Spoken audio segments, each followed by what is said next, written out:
Today we have a chance to take it all back. We will. Whatever it takes. Whatever it takes. Whatever it takes.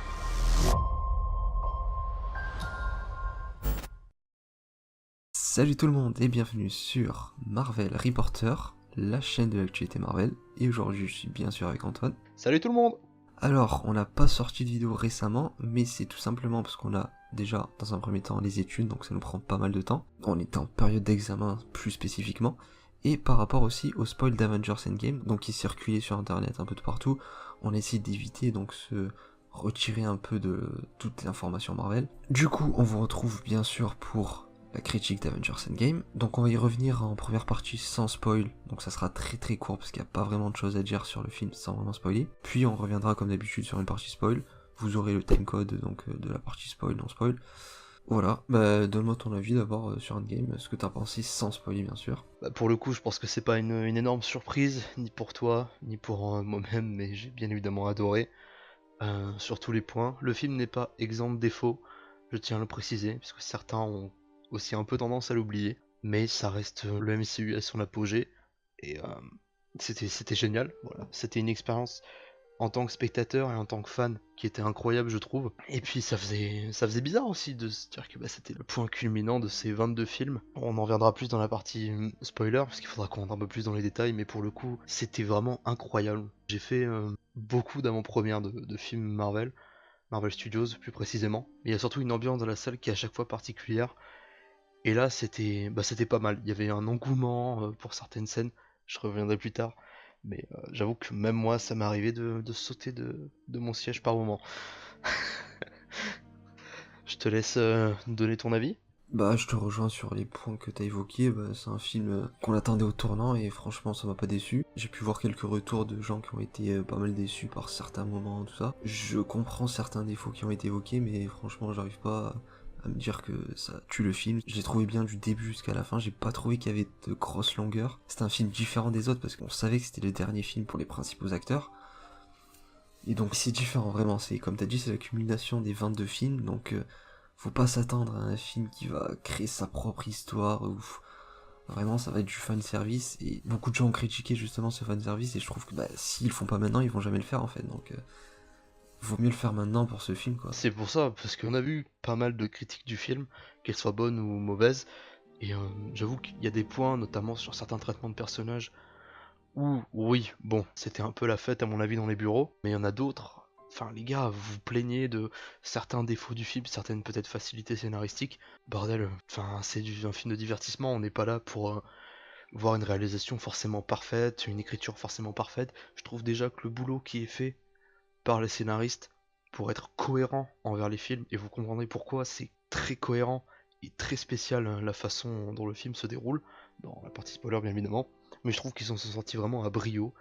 Et puis du fanservice du début jusqu'à la fin. Et il y a quelques très bonnes surprises, des choses forcément qu'on attendait depuis un petit moment déjà. Mais ils s'en sortent très bien et c'est un régal autant visuel que par son écriture, je trouve, qui ravira les fans de la première heure, comme peut-être les plus récents. Pour le coup, j'ai vraiment eu l'impression, à la fin, quand ça s'est terminé, j'avais très peur en fait de ressortir très triste de la salle parce que ça marquait la fin une ère avec laquelle principalement j'avais grandi. Et au final, je suis ressorti, j'étais quand même vraiment réjoui. J'avais l'impression d'avoir terminé un comics et c'est vraiment l'effet que donne ce film de fin parfaite pour ces personnages-là, pour cette histoire-là, pour cette saga. Et je n'ai rien à redire, c'est peut-être quelque chose que j'aurais ajusté, mais j'y reviendrai tout à l'heure.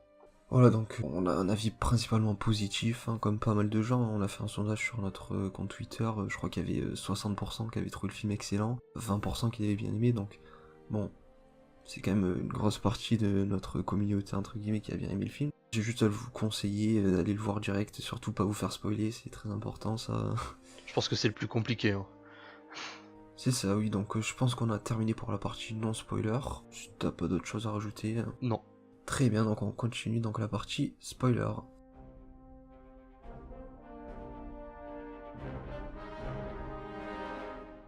Donc on est dans la partie spoiler, bien évidemment, si vous n'avez pas vu le film, allez le voir, parce qu'on va vraiment spoiler à fond tout ce qui se passe dedans. On va rentrer vraiment dans les détails. On entame tout de suite, puisqu'on va s'intéresser aux personnages principaux. Vous le savez, ce film se concentre énormément sur les Avengers originaux, donc Thor, Hulk, Black Widow, Hawkeye, Iron Man et Captain America, et bien évidemment le grand méchant du précédent film, Thanos. J'oublie aussi Nebula et Rocket qui jouent quand même un rôle assez important dans le film, on y reviendra bien après. Mais on commence tout de suite avec Thor, qui a été je pense le changement le plus choquant pour le coup. Il devient un alcoolique, on va pas dire obèse, mais avec un bon ventre à bière, on sent qu'il a un peu abusé de la Jupiler, mais en soi, il est en pleine dépression parce que forcément il a échoué dans sa mission, il n'a pas empêché Thanos de claquer des doigts, même s'il lui a bien coupé la tête. Et j'avoue que ça m'a quand même assez surpris parce que je pensais pas que le film allait commencer aussi déjà aussi vite, parce qu'on a très rapidement, on voit la famille d'Hawkeye qui disparaît. Bon, ça c'était quelque chose qu'on savait que ça allait être dans le film, il pouvait pas faire autrement. Mais Captain Marvel qui va sauver Tony et Nebula, qui d'ailleurs est une très belle scène, je trouve. Certains d'ailleurs dans ma salle ont cru qu'il était mort dès le début. Mais voilà, juste après ils vont retrouver Thanos pour qu'il essaye d'inverser ce qu'il a fait. Sauf qu'au final il a utilisé les pierres pour détruire les pierres. Du coup Thor, qui en a un peu gros sur la patate, lui coupe la tête. Et on se retrouve après 5 ans plus tard. Thor devient alcoolique en train de jouer à Fortnite avec Korg et Mick.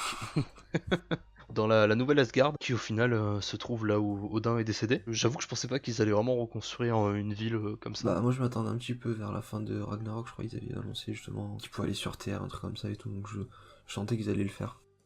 Ouais, mais tu vois, rebâtir une civilisation, surtout à la fin, puisqu'il désigne un nouveau leader, donc Valkyrie, je pensais pas que ça redevienne vraiment Asgard. Bon, ce sera jamais vraiment comme la première Asgard, mais tout de même. Et donc Thor qui peut surprendre, parce que grosse barbe, gros ventre, et longs cheveux, comme on a pu le connaître à l'époque. Et au final, passer le cap du vraiment ridicule, je trouve que c'est quand même assez remarquable ce qu'ils ont fait avec Thor. Alors, il y en a beaucoup qui n'ont pas aimé, je peux comprendre, hein. C'est une direction prise pour le personnage qui est très particulière, mais très assumée tout le long du film, peut-être parfois un peu trop lourde, hein. La blague du Noom Master 69, elle a duré un peu trop longtemps. Mais la première fois qu'on la voit, bon, ça fait sourire, mais la deuxième fois, c'est un peu cringe. Donc Thor, qui était quand même le MVP dans Infinity War, qui là est complètement détruit. En fait, il est ce qu'Odin n'est pas devenu. Parce qu'Odin, bon, il est devenu un peu bedonnant, grosse barbe, grands cheveux, mais il avait quand même un peu de classe, et au final, Thor, pas du tout. Il devient un vieux dieu, bon, entre guillemets, puisqu'il doit avoir 1505 ans, un truc comme ça, je crois. Mais il devient au final, j'ai envie de dire, le leader d'Asgard. Mais pareil, qui est devenu vraiment vieux. Il suit son père et son grand-père, mais en plongeant lui vraiment dans l'alcoolisme. Et en fait, ça suit tout le long du film. Alors, petite mention aussi pour la ressemblance très marquante avec Lubowski. Bon, ça a sauté aux yeux que c'était une des références principales pour écrire le personnage, mais bon, c'est tout de même marrant. Mais c'est vraiment parfois un peu lourdingue, notamment quand il retourne dans le passé. On y reviendra plus tard, mais bien évidemment. Il retourne dans le passé, et plus précisément dans les films d'avant. Donc il retourne dans Thor The Dark World avec Rocket, et il tombe donc sur sa mère. Le fait qu'il se mette à pleurer, à vouloir tout le temps boire, je trouve que c'est un peu lourd, mais ça m'a pas sorti du film. Je veux dire, c'est marrant, c'est peut-être un peu trop pour certains, mais j'ai trouvé que c'était très juste. Heureusement qu'ils ont pas été plus loin dans la vanne, parce qu'il sait être chiant, on va le dire, hein, quand il est chiant. Mais il sait aussi être badass, notamment dans le combat final, je trouve qu'il envoie quand même pas mal. C'est un peu le Thor qu'on avait dans les premiers Avengers, ou même dans ses premiers films, je trouve. Il y a plus cette image peut-être du dieu ultra classe qu'on a eu dans Ragnarok, ou même dans Infinity War. Mais ça m'a pas dérangé plus que ça, honnêtement. Je sais pas ce que tu en as pensé. C'est vrai que sur le coup ça m'avait pas trop dérangé parce que je me suis dit bon, on rajoute un petit côté fun, tout ça et tout. Mais ouais, sur quelques du recul, on aurait peut-être préféré une dynamique un peu à l'Infinity War, quoi. Genre, certes, il a de la culpabilité au début du film, mais il commence à passer à autre chose. Il gère la nouvelle Asgard, tout ça, mais ça m'a un petit peu dérangé. J'étais en mode bon, c'est quand qu'il va reprendre ses pouvoirs et qu'il va redevenir comme avant, mais vers la fin, il a une petite. Comment dire. Un petit moment de gloire. Ouais, voilà, il reprend ses anciennes habitudes, il devient enfin badass, tu vois, mais bon, c'est pas du niveau d'Infinity War, je trouve. C'était un petit côté fun dans le film. Parce qu'il faut le dire, je pense, c'est que le film reste quand même très léger, en fait. C'est pas très sombre comme on a pu l'avoir dans Infinity War, où c'était très sérieux. Bon, il y avait des moments marrants, même très marrants, qui intervenaient, mais on sentait que ça cassait pas vraiment le rythme du film, ni le ton. Et là, pour le coup, c'est assumé, mais il y a vraiment donc ces personnages-là, on va dire, Thor, Ant-Man, Hulk aussi, qui font vraiment de la légèreté. Rocket, pour le coup, est pas super drôle non plus. J'ai pas trouvé qu'il était le blagueur qu'on a pu avoir dans Les Gardiens ou même dans Infinity War où il déconnait un peu. Il a vraiment sa part de sérieux, Et de l'autre côté, on a les Avengers ultra sérieux, peut-être avec Rhodey qui essaye de détendre un peu l'atmosphère, mais Tony, Cap, Hawkeye, Natasha et même Nebula qui restent tout de même très sérieux, qui ont leur petit moment de légèreté aussi, mais qui globalement atteignent pas leur niveau. Donc c'était assez surprenant, parce que je m'attendais vraiment pour le coup à ce que ce soit un ton très sombre, notamment le premier et le deuxième acte. Et au final, non, on retrouve vraiment de légèreté. En fait, c'est ce qui fait la patte des films Marvel Studios de base, hein. C'est un peu de rigolade, mais surtout des moments très épiques, et on a été servi pour le coup. Après voilà, je comprends les gens qui ont été déçus par Thor, mais bon. C'est un peu le même problème avec Hulk que je trouve, c'est les deux persos ils se rejoignent un peu, parce que Hulk on l'a connu vraiment vénère dans les anciens films tout le temps, et là, en fait il se bat quasiment pas, genre, je sais même pas à quel moment il se bat Hulk. Ah, même pas du tout. Quand ils reviennent dans Avengers 1, à part taper gentiment sur une voiture et défoncer une petite moto, on sent qu'il veut pas trop forcer. En fait, c'est le physique de Hulk, mais avec le caractère de Banner. Ouais. Et bon, pour le coup, c'est Monsieur Hulk, j'avoue que c'était une bonne surprise quand même. On va pas cracher dans la soupe, hein, c'était pas si mal. Mm. Mais bon, peut-être un moment où il est vraiment énervé, ou peut-être le caractère de Hulk reprend vraiment le dessus. Bah moi j'aurais attendu à ce qu'il justement, vu qu'il ait repris le contrôle entre guillemets sur Hulk, qu'il puisse faire des techniques de combat, genre comme on a pu voir dans The Incroyable Hulk, qu'il commençait à faire des entraînements d'arts martiaux, je sais pas comme Ouais. ça. Il aurait peut-être pu justement montrer que là il sait se battre, parce que Hulk s'était fait rétamer contre Thanos dans Infinity War parce qu'il savait pas se battre. C'était un bourrin Hulk. Tu vois, je pense que c'est peut-être aussi la volonté de dire bah, Banner, c'est peut-être vraiment pas son domaine, qu'il a juste combiné les deux pour pas justement avoir un côté Banner, un côté Hulk, qu'il a au moins les deux. Bon, les muscles servent pour le coup pas à grand chose, mais qu'au final ça reste principalement Banner qui domine. Et lui, bah, le combat c'est pas vraiment ça, hein, pas du tout même. Mais j'avoue qu'il y a un petit moment à la fin où je sais pas, il aurait pu mettre une droite à Thanos, ça aurait été pas mal. Parce qu'au final, ils ont tous eu droit à leur part, enfin, entre guillemets. Dans le combat final, ils ont tous pu lui mettre ce qu'ils méritaient. Alors, je dis tous, principalement les Avengers, entre guillemets, forts, hein, Captain Marvel, Captain America, Iron Man, Thor, y a qui d'autre? Scarlet Witch aussi. Scarlet Witch, voilà, qui overpété, ultra classe d'ailleurs, et pourtant c'est pas un personnage que j'affectionne tout particulièrement, mais là je trouve que bon, ça montrait vraiment sa force, c'était bien sympa. Bah, je pense que pour le coup, Hulk et Thor, on en a très vite parlé, parce que c'est vraiment les deux points qui pouvaient être négatifs dans le film, mais qui, bah, enfin, je suis désolé, mais ça change pas que le film est génial, quoi. Oui. Donc bon, il y en a certains, je pense, ils vont plus apprécier cette légèreté, d'autres que ça va vraiment énerver. Pour le coup, je m'en plains pas vraiment. Bah la blague, celle qui m'a paru très lente pour la première fois, c'était au restaurant. Justement, il prend une photo Hulk avec des jeunes. C'est très très long, je trouve. J'ai l'impression qu'ils avaient pas coupé la scène. Les 3h02, je me suis dit là, il y aurait pu moyen de couper. Ouais, la photo, ouais. On revient donc à nos personnages, on va peut-être accélérer un peu. On va peut-être se pencher sur les deux gardiens qui restent, Nebula et Rocket. Qu'est-ce que t'en as pensé? Ah bah, premièrement, Nebula, elle était plutôt sympa, je trouve. Elle avait une bonne dynamique avec Roji et Tony. Donc premièrement, avec Tony, quand ils sont dans le vaisseau, on voit qu'elle lui donne à manger. Enfin, elle voulait lui donner à manger, mais elle lui rend. Donc elle est pas en mode Gardien de la Galaxie 1 où elle veut tuer tout le monde. C'est vraiment, elle s'attendrit dans le Gardien de la Galaxie 2. Et c'est plutôt pas mal. On verra après, justement, qu'elle retrouve son ancienne elle. Et ouais, la petite dynamique aussi avec Roji, j'ai bien aimé quand ils vont justement en mission pour récupérer la pierre du pouvoir. Et concernant Rocket, bah ouais, il est plutôt cool aussi, hein, comme tu l'as dit, il est plutôt sérieux, il est pas en mode blague tout le temps. Bon, bien sûr, c'est parce qu'il a perdu tous ses amis, je pense, et toute sa famille, donc il est un peu dans son personnage, contrairement aux deux autres. Ouais. Mais ouais, pas grand chose à dire sur Rocket, il est sympa. Je sais pas si t'as des trucs à rajouter sur les deux. Au final, non. Et si peut-être juste en ce qui concerne le travail de comédien de doublage de Bradley Cooper, je trouve qu'il est toujours aussi formidable. Sa voix prête tellement au perso, Ouais. c'est incroyable. C'est très compliqué, hein, de devoir doubler le film après que les scènes ont été tournées, mais bon, il était quand même présent sur les tournages pour donner entre guillemets la réplique. Mais c'est un travail quand même assez compliqué. Quand vous êtes là, vous êtes face à un micro, vous devez juste vous enregistrer, avoir le film qui tourne en fond et jouer l'émotion, la colère, des choses comme ça. Et je trouve qu'il s'en sort avec brio. Alors c'est peut-être pas le meilleur comédien de doublage qu'on ait pu voir, mais il fait un travail tout de même très très propre, et moi j'étais très convaincu. Rocket, c'est un personnage que j'affectionne depuis Les Gardiens 1. Je pense même que ce serait mon gardien préféré, honnêtement. Et il m'a pas déçu jusqu'ici, donc tant mieux. On enchaîne avec un autre groupe de personnages, je pense qu'on va les faire fonctionner par deux désormais. Hawkeye et Black Widow, qui pour le coup ont leur moment de bravoure à eux, on va y revenir. Hawkeye, dans un premier temps, j'ai adoré, honnêtement. C'est ce que j'aurais voulu voir tout au long du MCU. Peut-être un Hawkeye peut-être plus torturé au fil des films, parce qu'il aurait dû jongler entre être un Avenger et être un père de famille. Et là, le fait qu'il ait embrasé son rôle de Ronin, et qu'il soit ultra sérieux, ultra badass, je trouve, même si bon, bah, il rigole et il balance des petites punchlines comme ça, bah, c'était pas si mal, j'étais très content. Natasha aussi, même si pour le coup sa mort au début ça m'a fait un peu bizarre, parce que, alors, je recontextualise, comme Hawkeye et Black Widow sont eux contraints de retourner sur Vormir, bah, ils avaient pas conscience qu'en fait il fallait donner une âme pour une âme. Et il y a un petit combat qui se lance entre les deux, entre bah, qui va se sacrifier le premier. Au final, c'est Natasha qui sauve entre guillemets une extremis Clint, et qui elle se jette dans le vide pour qu'il puisse obtenir la pierre de l'âme. Et ça m'a fait bizarre. Je saurais pas dire si j'étais vraiment triste au début, mais j'étais en mode waouh, c'est quand même couillu, parce que je pense pas que ce soit le personnage qu'on voyait mourir dans le film, étant donné que bon, on sait qu'elle aura son film à elle prochainement. Donc ça, pour le coup, si elle revient à la vie, je comprends pas.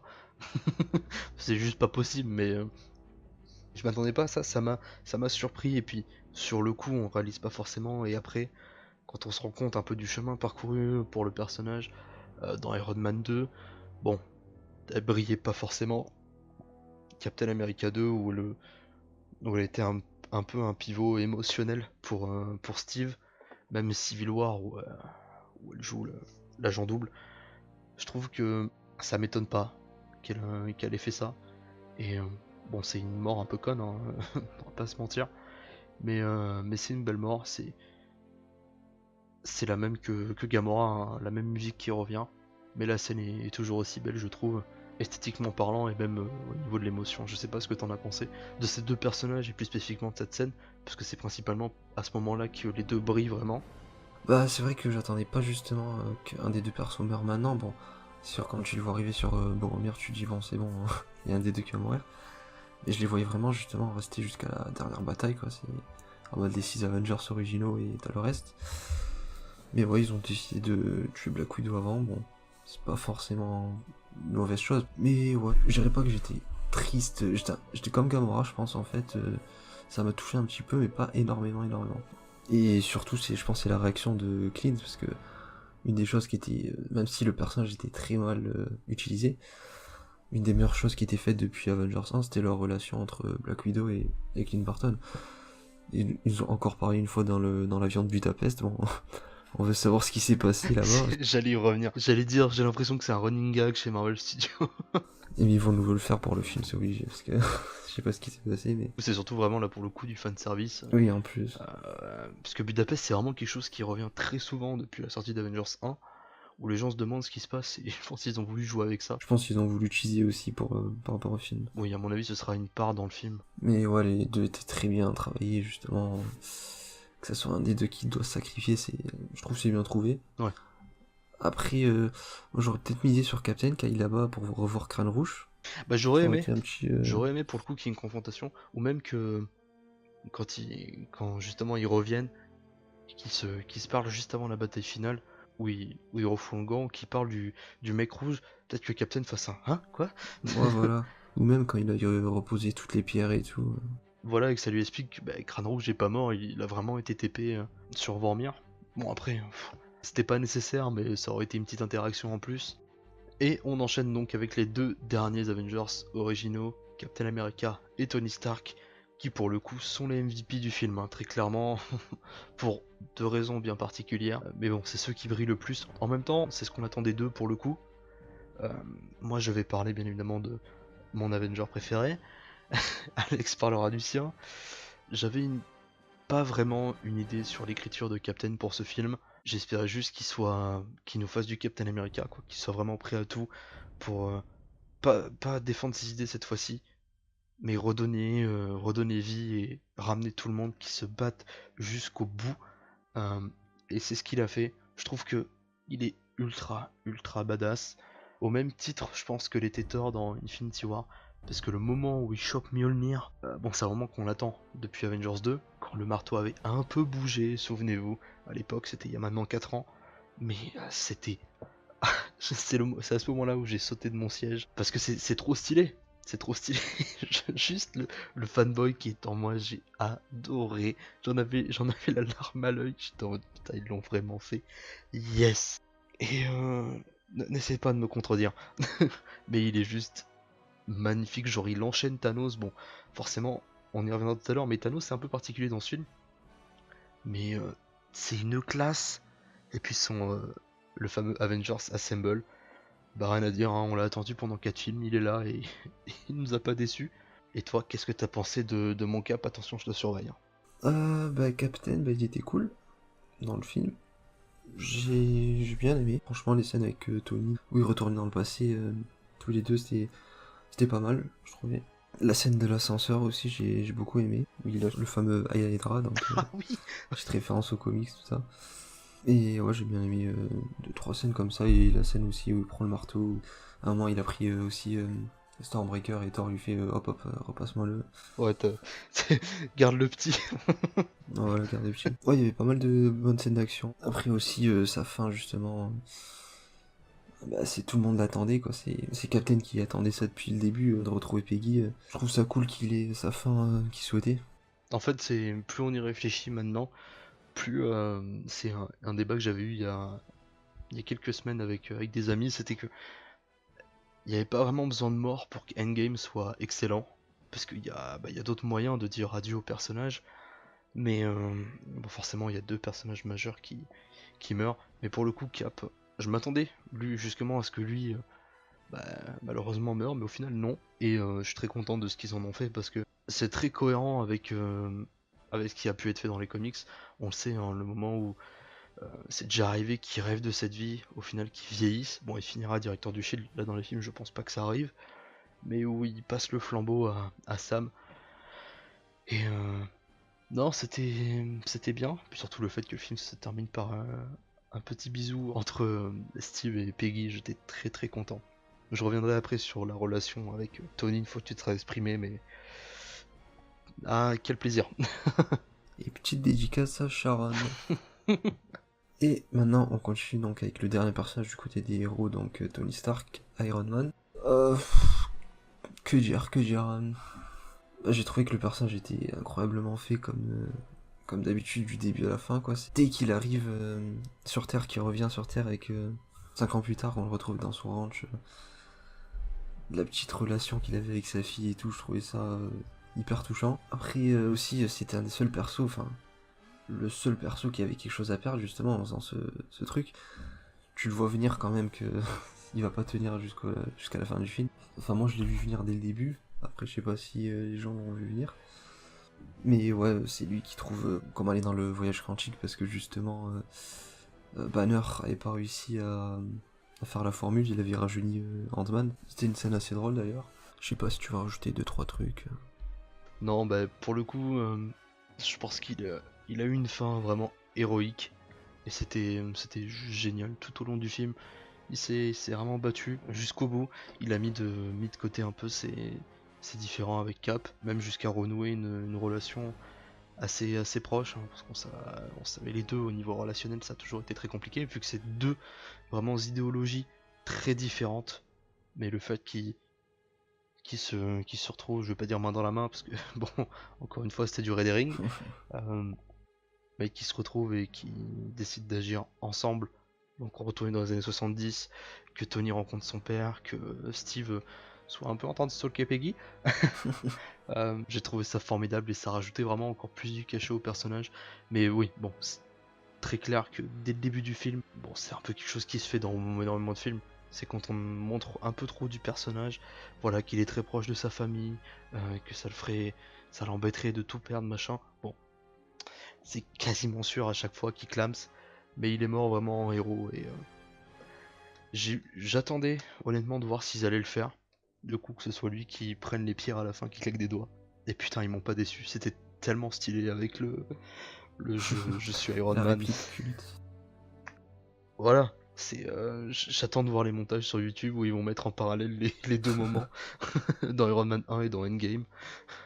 Je pense que ça va être stylé, mais très content C'est de ce marquant qu'ils en qu'il ont termine fait. sur ça. Ouais. N'en déplaise hein, à ceux qui disent à chaque fois qu'il n'y a pas de mort dans les films Marvel. Voilà. Bon, en même temps, c'était normal. Je pense que c'était la bonne manière pour en finir avec lui. Parce qu'il fallait vraiment marquer les personnes. Tony, on l'a vu pendant, je crois, 12 films, non 11 ou 12 films. Et forcément, on est très attaché à lui. D'autant plus que Robert Downey Jr. L'incarne à la perfection. Donc, je suis très très content de ce qu'ils en ont fait. Et merci. Hein, ça m'a coûté cher en mouchoir, mais C'est sûr que merci. la scène de l'enterrement, perso, j'ai craqué. Hein, c'est... Ouais, et puis même la façon dont la scène est faite, parce que c'est un plan séquence ultra stylé. On a vraiment l'impression que c'est des cases de comics en fait. Et il faudrait. Je sais qu'il y a un comics en particulier où il y a un enterrement. Justement, il y a les Avengers, les Gardiens, Carol Danvers. Je crois même qu'il y a les Avengers de la côte ouest. Mais j'aimerais bien le retrouver parce que je crois que c'est exactement le même plan. Et, enfin, c'est stylé. Surtout ce plan qui se ferme Ouais, avec là où Nick tout a Fury, voilà. commencé. Qui a lancé l'initiative des Avengers. C'est une très belle scène, encore une fois. Et en termes d'émotion, je pense que c'est vraiment le top du top qu'on puisse Bah, faire je pour un pense que film c'est de la meilleure super-héros. scène du MCU hein, en termes d'émotion. Hein. Ah, très clairement, ouais. Y a pas mieux. Très clairement. On va enchaîner donc avec les deux personnages restants, puisqu'on a oublié Ant-Man, et qui pour le coup a toujours été un peu en retrait dans le MCU. Bon, toujours un peu, surtout dans Infinity War parce qu'il était pas là, mais dans Civil War, bon, il servait pas vraiment à grand chose. Là pour le coup, il est vraiment assez cool. Ça apporte vraiment un peu un côté fun malgré lui, puisqu'il se fait souvent foutre de sa gueule. Mais il est très cool, on sent aussi qu'il a très envie de retrouver Hope, Hank et Janet. Et d'ailleurs, on sent un peu par moments, surtout quand il expose le projet du voyage dans le temps à Tony pour la première fois, que bon, il est un peu à deux doigts de caquer le garçon. Hein. Il a un peu les yeux gorgés et je trouve ça cool. Moi, j'adore Paul Rudd de base, mais j'avoue que là, je trouve que c'était sa plus grande entre guillemets interprétation d'Ant-Man jusqu'ici. Donc, je suis très très content. Ouais, et la relation avec Cassio, c'était cool. Voilà, même si on l'a très peu vue au final. D'ailleurs, ça me surprend encore qu'elle ait autant grandi en 5 ans. Ouais. Elle était quand même encore un peu petite, je crois, dans Ant-Man and the Wasp. Mais bon, bref. Ensuite, on attaque le dernier personnage, Thanos, le grand méchant, qui n'a rien, mais rien à voir avec celui d'Infinity War. Et j'expose mon opinion, hein, c'est pour moi une bonne chose.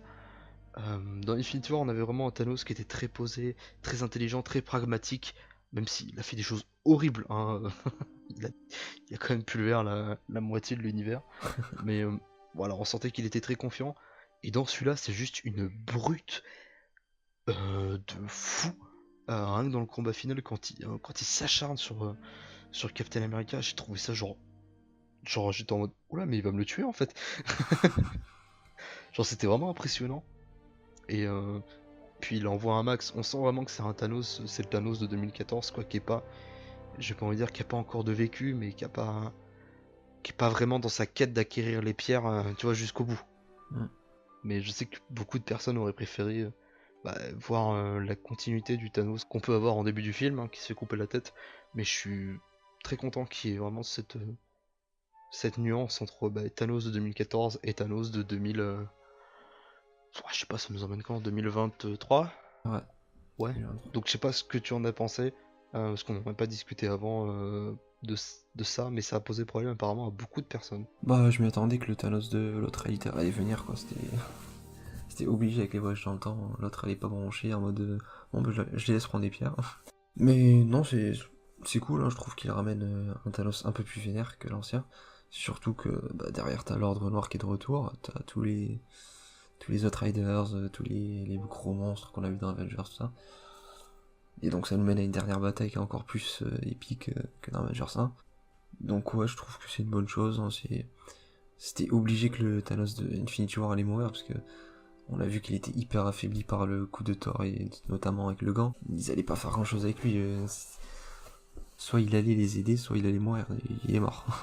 Et tant mieux, puisque bon, je l'avais dit, hein, moi ça m'aurait clairement fait chier s'il était devenu gentil. Au moins il est allé vraiment jusqu'au bout de son projet. Et puis tant mieux, hein. Enfin tant mieux. Parce parce que ça sert vraiment le film, mais tant mieux, puisque en soi, le personnage, je trouve, est très respecté. Il n'y a pas de gros changements en fait. On peut pas dire ah ouais mais Thanos il est pas comme Mm. ça. Bah non, puisque c'est Thanos d'avant, du passé, donc forcément après quand on le retrouve dans Infinity War, il y a de l'eau qui a coulé sous les ponts. Donc je suis très content de ce qu'ils en ont fait. Même si bon bah, il est pas l'élément central du film, ce qui est normal. Il y en a beaucoup, je pense, qui espéraient qu'il gagne encore cette fois-ci. Et j'y ai cru hein, à la fin, quand il s'apprête à reclaquer des doigts. J'étais en mode, oh non putain, pas encore. Non, c'était obligé que Tony allait sauver le monde. Les Avengers. Hein. Les Avengers, même Captain Marvel, elle s'est fait déboîter. Hein. Ouais, j'avoue, mais c'est là où tu vois. Marvel, on a pas beaucoup C'est là parlé où... d'elle, mais Oui, c'est pas grave. bah, parce que bon, forcément elle est en tête d'affiche, mais elle ne sert à rien, très clairement. Ouais. À part au À début. part se couper les cheveux. Hein. Oui, et d'ailleurs, je la trouve 100 fois plus badass, elle a les cheveux comme ça. Mais bon, Rocket d'ailleurs se moque un peu d'elle, puisqu'elle dit oui, vous me reverrez pas pendant un moment, et il lui fait genre, t'as rendez-vous chez le coiffeur. Bon, c'est du Rocket tout craché, mais c'était assez drôle. Mais pareil, à ce moment-là où elle est en train de tenir le gant pour l'empêcher de claquer des doigts, il chope vite fait la pierre du pouvoir, il lui pète les côtes. J'ai trouvé ça genre insane. Je sais pas, je pense pas que ce soit Thanos d'Infinity War qui aurait fait ça. Il a déjà eu un peu de mal contre Cap. Bah, c'en est tout pour les personnages. Bien évidemment, il y a tous ceux qui sont revenus: Falcon, Spider-Man, Doctor Strange, j'allais dire Wakanda, Black Panther. Mais bon, ils sont là vraiment genre 10 minutes dans le film, mais ils apportent leur petite pierre à l'édifice. Et franchement, la scène où ils reviennent tous, elle est extraordinaire. Parce que c'est le meilleur combat, la meilleure bataille finale qu'on ait pu voir dans un film. Tout film confondu, je pense. C'était tellement insane Bah oui, clairement. de voir en final Avengers Rassemblement, quoi. Hein. C'est du fan service, hein, encore une fois, c'est vraiment un film fan service. Mais ça le fait tellement bien. J'ai vraiment du mal avec les gens qui puissent lui reprocher ça, quoi. Mm. Donc une bataille finale extraordinaire. Alors la narration du film aussi. Bon, ça peut être gênant pour certains que ce soit un rat qui sorte Ant-Man du Quantum Realm. Et là encore, ça montre vraiment le petit côté un peu léger des films Marvel. Moi, j'ai pas trouvé ça hein, vraiment comme un problème, parce que sinon, je vois vraiment pas comment il aurait pu en sortir. Ouais, c'est pas dérangeant. Ouais, et puis ça sert le scénario, on s'en fout quoi, c'est juste un vieux rat. Mais c'est surtout en fait la construction, le fait qu'ils reviennent dans les anciens films, et que, attention, ça corrige la timeline, parce que on n'avait pas vraiment des années données dans les films. Et là, on voit bien quand ils reviennent par exemple à la bataille de New York 2012, Asgard 2013, Morag 2014. C'est très bien défini en fait. Et ça permet, je pense, de faire un petit peu un dos d'honneur à Sony qui a un peu foiré son coup sur Spider-Man Homecoming. Ah, après, il y avait que Sonic qui s'était foiré, sinon le reste, c'était bon, je crois. Ouais, de toute façon, il n'y a que Sony pour faire des conneries. Mais pareil, le fait qu'ils reviennent dans les anciens films, qu'ils soient vraiment implémentés dans des anciennes scènes, ça rajoute vraiment de l'élément à d'autres films. Et j'ai trouvé ça vraiment cool de se servir de ce qu'ils ont fait par le passé comme produit en tant que tel. C'était genre trop cool. J'ai vu ça, j'étais en mode, putain, les génies quoi. Après, sur les voyages dans le temps, faut préciser que ça change pas vraiment les événements du passé. Donc, par exemple, c'est impossible qu'on voit Loki débarquer en mode ah, je suis encore vivant parce que j'ai pris le Tesseract et je me suis barré avec. C'est le Loki, il s'est peut-être barré avec, mais c'est le Loki d'une autre timeline, c'est pas celui qui suit celle qu'on connaît maintenant. Mais là aussi, bon, alors ça paraît très plausible hein, dans le film Les Voyages dans le temps, mais scientifiquement parlant, c'est impossible que ça se passe comme ça. Mais pour le coup, c'est quand même assez crédible, ils sont allés assez loin, je trouve, dans la recherche.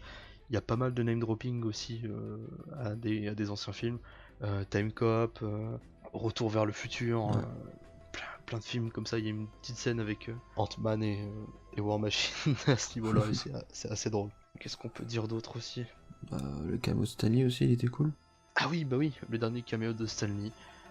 Bon, mais qui nous dit clairement, faites l'amour, pas la guerre. Ça m'a fait sourire. 9 said, comme il dit. Aussi sur la technologie de rajeunissement qui a été utilisée donc sur le père de Tony, sur Hank Pym, sur Stanley lui-même. Ouais. Sur qui d'autre je vois pas trop, faudrait que je revoie le film. Tous les prétextes sont bons pour aller le revoir. Mais pareil, c'est toujours très bien fait. Et vraiment le dialogue entre Tony et son père, très émouvant je trouve. Mm. Parce que c'est entre guillemets des retrouvailles, mais aussi un adieu. Et je veux y revenir absolument parce que j'étais très content de voir James Darcy, Oui. qui interprétait Jarvis dans la série John Carter, revenir. Bah, c'était juste vraiment cool en fait qu'ils aient fait ça. Ils ont fait revenir pas mal d'acteurs, c'est vraiment cool. Avec tout l'ancien directeur du Shield, comment il s'appelait Alexander Pierce incarné par Robert Redford. Alexander Pierce, voilà. Après, il y avait aussi Crossbones, tout ça, donc il y avait tous les mêmes acteurs de l'ascenseur. Et celle qu'on n'attendait pas, Jane Foster. Aussi, oui, Nathalie Portman qui était revenue. Elle donne pas la réplique à qui que ce soit, hein. Elle a juste, on va dire, un caméo. Mais ça s'était très mal passé après Thor 2. Elle voulait absolument pas revenir sur le tournage d'un film Marvel. Bon, les frères Russo ont dû allonger le billet. Je pense que l'OP avec Fortnite a dû bien payer. Clairement. Code créateur Russo Brothers. Mais voilà, c'était un petit plus. Très cool aussi la mère de Thor, qui pareil donne la réplique à son fils en lui faisant comprendre que c'est vraiment un loser. C'est pas ce qu'on attend de lui, on attend de lui qu'il soit badass, qu'il se reprenne en main. Qui mange de la salade aussi. Qu'il mange de la salade. L'ancien aussi, qu'on a revu avec Hulk. Oui, voilà. Alors qui est pas une très vieille actrice, hein. Le film date pas d'il y a très très longtemps, mais c'est quand même sympa de la voir revenir, ça rajoute un petit plus. D'autant que c'est elle qui explique le délire derrière les réalités entre guillemets alternatives. C'est une petite leçon de morale entre science et magie qui s'oppose avec Banner et elle. Et puis on n'oublie pas General Ross qui est à l'enterrement de Tony, en plus de comment il s'appelait, Harvey, qui a bien grandi. Ouais. Bon, on a clairement compris, pour ceux qui ont vraiment bien suivi le MCU, que c'était directement lui, parce qu'il était déjà annoncé au casting. Ah. Donc, mais pas de Catherine Langford. Oui, ça c'est le petit point du film bizarre, parce que peut-être elle a été coupée dans les scènes, mais justement ils ont vraiment quasiment tout gardé, je crois. Donc je sais pas, peut-être les frères Rousseau vont en parler bientôt dans les interviews quoi, mais ouais, Catherine Langford, on l'a pas vu du film. Est-ce qu'elle aurait pas joué la fille de Tony plus vieille, ou est-ce qu'elle jouerait pas Kate Bishop? Bah, du coup ça serait une scène coupée, donc... Je pense. Et ouais, après voir la fille de Tony plus vieille, quand Bon, au final, on vous rassure, le film ne fait pas 3h02 réellement, il fait 2h, je crois 48, 49. C'est les génériques qui durent très longtemps. Pour la première fois, il n'y a pas de scène post-générique. Bon, vous vous êtes forcément rendu compte puisqu'on est dans la partie spoiler, mais si jamais vous êtes parti dès que le générique s'est lancé, franchement restez, parce que je trouve que c'est dans la patte un peu Marvel, essaye toujours de faire des trucs esthétiques, mais là je le trouve vraiment très stylé et très perso en fait, où on a vraiment les signatures des acteurs, et puis ce générique là qui se termine avec le casque d'Iron Man qui se ferme, très, très belle maîtrise d'ailleurs du mixage au son, mais pour le coup, même d'un point de vue artistique et esthétique, je trouve qu'il est très stylé et j'ai eu plaisir, tu vois, à le regarder. Je suis là en mode, il est beau quand même. C'est juste un vieux générique tout claqué, une musique et des vieux effets de transition, mais je le trouve très très très sympa. Mais enfin voilà, je pense qu'on a à peu près tout dit, on vous a donné notre avis donc sur les personnages. Entre guillemets, c'est ce qui est le plus important. Sur le film, ce qu'on en a pensé, c'était extraordinaire. C'était une fin magistrale pour cette Infinity Saga du Marvel Cinematic Universe. Moi je suis très content. Aussi je souhaitais revenir sur quelque chose qui m'énerve un petit peu. Parce que vous savez, une bonne vidéo est une vidéo où Antoine s'énerve. Non, c'est par rapport aux personnes qui ne trouvent rien de mieux à dire que... Mais en fait ça sert à rien parce que les acteurs ils vont les remplacer. Tony Stark ils vont retrouver un autre. Non, les mecs ils se sont pas fait chier à écrire un univers sur 11 ans pour qu'au final ils reprennent un autre acteur pour jouer Tony Stark. Peut-être dans 70 ans, quand il y aura un reboot du MCU, que Kevin Feige sera plus à la tête. Dans 70 ans, j'en doute fortement. Mais Captain America, elle a passé le flambeau. Tony, sa fille deviendra peut-être Iron Heart dans le futur. Mais si on part de ce point de vue là où les acteurs vont être changés, mais que les personnages vont rester les mêmes, ouvrez un comics. Hein, les passations de pouvoir, ce genre de truc là, ça existe depuis Mathusalem. Et j'avoue que ça m'exaspère un peu de voir encore ce genre de discours aujourd'hui. Mais enfin bref. Ah, et Chris Hemsworth dans Gardien 3 ou pas? Bah je pense, ouais, parce que ils ont refait le script il y a pas longtemps. Et ouais, c'est possible qu'ils l'ont inclus dedans. Hein. Mais il y a des rumeurs en ce moment concernant un Thor 4. Honnêtement, j'en doute un peu quand même. Je vois pas ce qu'il y aurait à raconter. J'ai juste Thor qui devient un Asgardien de la galaxie. Mais j'avoue que Thor dans Guardians 3, juste pour donner la réplique quelques moments, ça pourrait être pas mal honnêtement, ouais, pourquoi pas. Après, bah, forcément, on verra dans 2-3 ans. Ouais, je crois que c'est prévu plus pour 2021-2022. Ouais, 2021 je crois. Donc ça va, il y a encore le temps. Concernant l'avenir du MCU, c'est vrai qu'on n'en a pas beaucoup parlé. Euh, alors normalement c'est Spider-Man Far From Home qui est censé clôturer la phase 3. Bon, il nous faut un peu le même délire que Ant-Man qui clôturait la phase 2. Si rien de surprenant, hein. Les gens qui sont en mode quoi, je ne comprends pas. Bon, c'est quand même ça depuis presque 5 ans. Et je pense qu'on ferait vraiment une vidéo dédiée sur comment on envisage le MCU après, comment ça va se transformer, parce que j'ai l'impression que Marvel vont de plus en plus aller vers des films entre guillemets one shot, pas forcément en trilogie, peut-être au moins en duologie. À voir, il y aura réflexion à faire. En attendant, Avengers Endgame est un film magnifique. Foncez le voir, le revoir, le re-revoir encore et encore. Jusqu'à la sortie en Blu-ray que vous pourrez encore regarder chez vous sans vous arrêter. D'ici là, moi je vous remercie de nous avoir écoutés. Ça va durer un petit moment, je pense. Mais je vous remercie, c'était un plaisir d'échanger à nouveau. Ça faisait un petit moment quand même qu'on n'avait pas record. Ça fait du bien un peu de parler de Marvel, de parler que de ça. Moi je vous remercie, je vous dis à la prochaine, portez-vous bien, bye tout le monde. Salut tout le monde.